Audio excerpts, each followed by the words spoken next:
আজ মহান মে দিবস, বিশ্বের শ্রমজীবী মানুষের অধিকার আদায়ের দিন। 1886 সালের এই দিনে মার্কিন যুক্তরাষ্ট্রের শিকাগো শহরের হে মার্কেটের শ্রমিকরা 8 ঘন্টা কাজের দাবিতে জীবন উৎসর্গ করেছিলেন।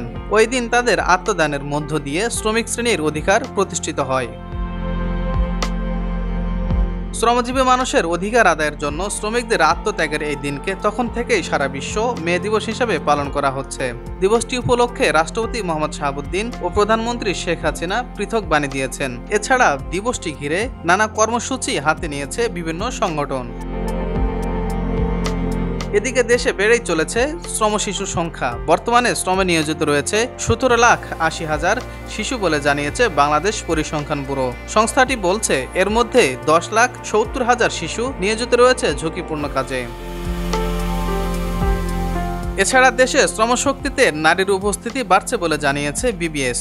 সংস্থাটির প্রকাশিত শ্রমশক্তি জরিপ বলছে বর্তমানে দেশে শ্রমশক্তির সংখ্যা 7,34,10,000। মোট জনসংখ্যার প্রায় অর্ধেকই শ্রমশক্তি।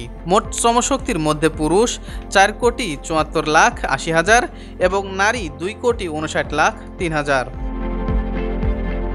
বিশ্বের ইতিহাসে মে দিবস সংযোজিত সামাজিক পরিবর্তনের নতুন অধ্যায়। এ দিবসের মাধ্যমে বিশ্বজুড়ে ধীরে ধীরে লোপ পেতে শুরু করে সামাজিক শ্রেণী বৈষম্য। শ্রমিকদের বৈষম্য এখনও পুরোপুরি নির্মূল করা না গেলেও মে দিবসের সেই আত্মত্যাগ নিপীড়িত শ্রমজীবী মানুষকে পরাধীনতার শৃঙ্খল থেকে অনেকটাই মুক্ত করেছে।